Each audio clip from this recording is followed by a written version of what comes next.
Alright everyone, buckle up, because we are diving straight into one of the most intense and heartbreaking courtroom cases you'll see this year. Here we have a defendant entrenched in a lifelong struggle with drugs, facing decades of prison time, while also balancing family responsibilities that he's failed to meet. The judge isn't holding back, and we're about to witness a brutal mix of tough love, accountability, and raw emotion. Stay tuned, because by the end of this, you'll be questioning not only the defendant's choices, but also how much mercy a court can actually show. And yes, things get ugly fast. On God's green earth, can I help him if he won't bother to and is not concerned with helping himself? Go ahead. How do I answer that question? I have no idea. That's why I asked you I'm the question. struggling to figure out an answer. Maybe this time that you send him to prison, when he's away from all these friends and all these drugs, that'll help. That's all we could do. We could hope. Maybe all the people he hangs around with will be better off since he's not around. No question. How can I argue that? Of course. Of course. There's no question about that. But I'm going to just say to you, Judge, you know me a long time. We just finished the case. I'm going to ask you to take into consideration his age, 44? 45. 45 years of age. He's been involved in drugs all his life. And I'm going to tell you something. As you know, you had his brother, who you gave many, many years in prison. His whole family's involved in drugs. That's how he grew up. I'm going to ask you to take into consideration whatever facts you can in relation to this defendant as far as his involvement. Never had a crime of violence that I know. I don't think he's ever had a crime of violence, always drug related. I'm going to ask you to search your mind and your heart to see what's the best thing to do for him. And he would like to address the court. Go ahead. I owe the court an apology. You're absolutely right. I don't hold myself accountable. When Judge Malczewski gave me an OR bond, I thought I was going to get out of jail again for a couple of days to find out that my couple bonds here got revoked. I was so angry. I didn't have anything nice to say about the court or the whole situation. Then they let AA come back into the jail. I attended the two meetings back-to-back Wednesdays. Something Billy said was something about you got to just tell one less lie a day. And I told my family that that the last case that I caught, that the police confiscated a couple $1,000. Well, that's not true. I lied. I spent the money. I spent the money on drugs. And then, once I got my family on the phone, I told my son and I told my girlfriend, it's their responsibility now at this point to save the house, which could potentially be headed back into foreclosure. And at that point, I realized that, yes, my drug use, not only is it affecting my son, my girlfriend, taxpayers, you, this attorney, the prosecutor, it's affecting everyone around me, everybody, even people that aren't around me. So not only am I not going to be present to help financially in my home with my family, any leadership qualities that I do possess aren't going to be in the home. Not to mention just the chores, being the man of the house, the grass cutting, the gutters cleaning, anything that the tenants need, and now I'm going to be an emotional drain on my family and a financial drain. Plus now everybody's got to step it up to fill in the gap where I've so selfishly taken for myself and claimed to not have done anything wrong, in essence. Here's where it gets real.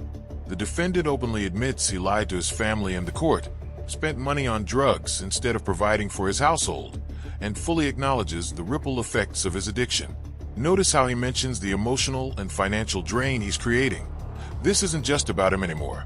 This moment is critical because it highlights the defendant's self-awareness, but also raises a question. Is awareness enough to mitigate a lifetime of poor choices? And for viewers, I want to ask, if you were the judge, could you balance empathy with a need for justice? This is the turning point that sets the tone for the sentencing phase. In essence, apologize to the courts. I know that I'm going to prison. You knew that last time. You knew that on February 1st, right? Yes, I did. Yes, I did. How did the surgery go? Didn't complete the surgery Why not? because I used drugs again. Okay, so I continued that February 1st sentencing to afford you the opportunity to have the scheduled surgery on February 6th because you stood there and told me how bad the condition was. Had Mr. Peterson go to bat for you and tell you how you needed the surgery because they would do a lousy job in the prison system. You took off your sling, took off the package, and showed me how bad it was. So I continued that hearing for about 6 weeks so you could get the surgery 5 days later and recover. Right? Isn't that what I did? 90% of it is accurate. I was meeting with the orthopedic surgeon for them to determine whether or not I needed surgery. But yes, you're right. That's not Yes. the information communicated to me. Okay? Maybe you should have told me on February 1st that you were to meet with them. Okay? I'm fairly certain All right. So, how did your meeting go on February 6th? never happened, Your Honor, because I Right. started using drugs again. So that leads me to my next question.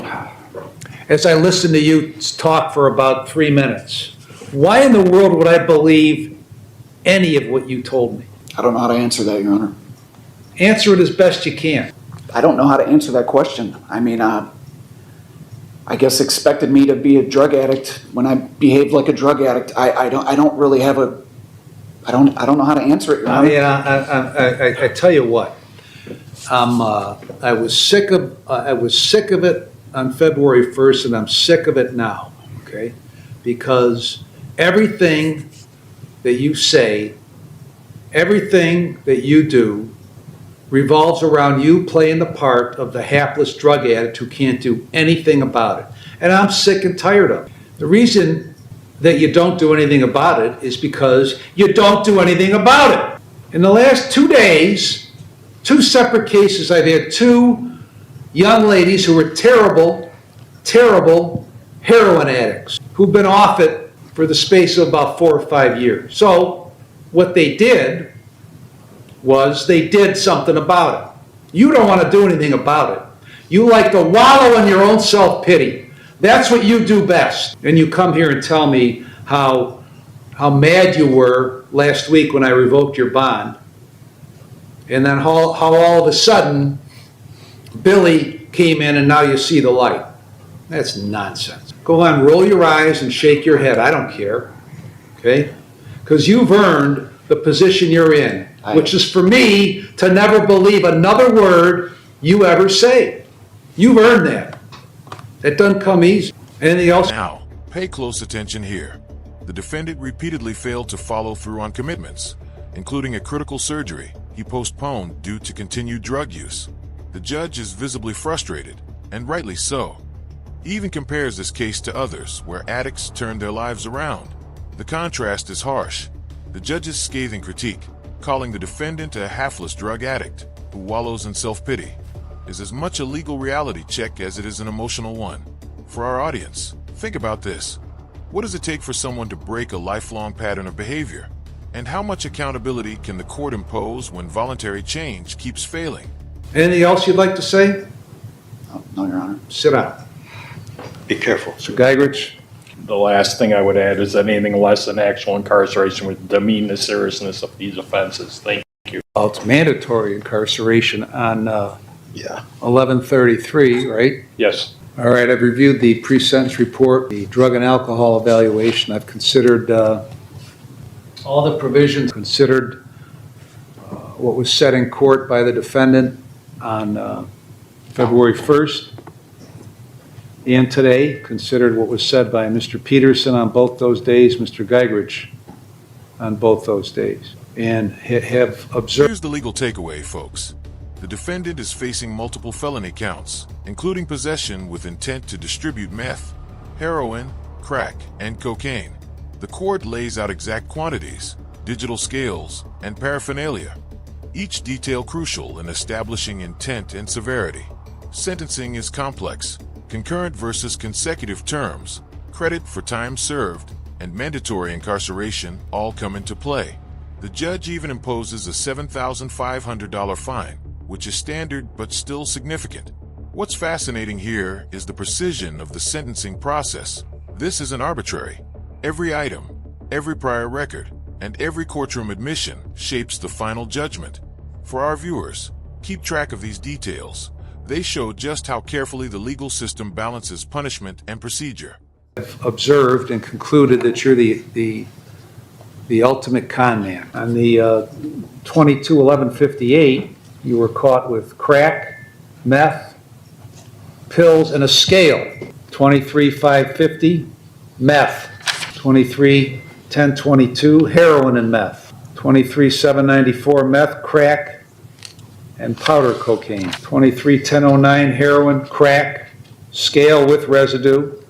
400 in cash, 263 in cash, 25 in cash. 23/11/33, 8.9 grams of crack, 22.2 grams of baking soda. Can't imagine what that's for. 23.8 grams of cocaine, 2.4 grams of meth, a digital scale, and a glass measuring cup. Can't imagine what the baking soda, the scale, and the measuring cup were for. What was the baking soda for? Turning cocaine into smokable crack. What was the scale for? For making sure I purchased I got what I purchased, and for if I attempted to sell something, that I gave them what they paid for. And what was the glass measuring cup for? For turning powder cocaine into crack. So I think we had a discussion on February 1st about the scale. And this is the first time you told me that to make sure what the amount you were selling was correct. You didn't tell me that last time. Because I'm a frickin' liar. What? Because I'm a frickin' liar. You are. It's the first thing I believe you in what you said in two hearings. On 22/11/58, on count one, the F3, I sentence you to 36 months in prison. On count two, the felony 2, I sentence you to a definite minimum of 4 years up to an indefinite maximum of 6 years in prison. Those two counts will be concurrent to one another. Credit for 6 days. On 23/550, sentence you to 12 months in prison. Credit for 6 days. It will be concurrent to 22/11/58. On 23/10/22, 36 months in prison, credit 13 days, concurrent to 23/550 and 22/11/50. Your Honor, which file? You said 22? 23/10/22. 1022. 36 months, credit 13, concurrent to 23/550 and 22/11/58. On 23/794, 24 months, credit 14 days. On 23/10/09, 12 months, concurrent to 23/10/22, concurrent to 23/550, concurrent to 22/11/58. And on 23/11/33, sentence of a definite minimum of 6 years up to an indefinite maximum of 9 years. 23/11/33 and 23/794 will be consecutive to one another and concurrent to all the remaining cases. To wrap it up, this case is a stark reminder of how lifelong choices, addiction, and repeated dishonesty can culminate in serious consequences. The judge has handed down mandatory incarceration, concurrent and consecutive sentences, and a substantial fine, emphasizing both punishment and public safety. Legally, it's a textbook example of how courts handle repeat drug offenders, but emotionally, it's devastating for the defendant's family. If you found this case as shocking as we did, make sure to hit that like button, share your thoughts in the comments, and don't forget to subscribe for more jaw-dropping courtroom breakdowns. We'll continue analyzing cases just like this, dissecting the drama, the law, and the human stories behind it. Cases. Now, on your definite minimum, there's a presumption you should be released after that minimum term. Whether you serve any of the additional up to the indefinite maximum is the determination made by the Department of Corrections based on your behavior and activity while you are in prison. There's also a $7,500 fine imposed. It's mandatory on 23/11/33. 11/33 gets credit for 4 days. Comment your opinion, like the video.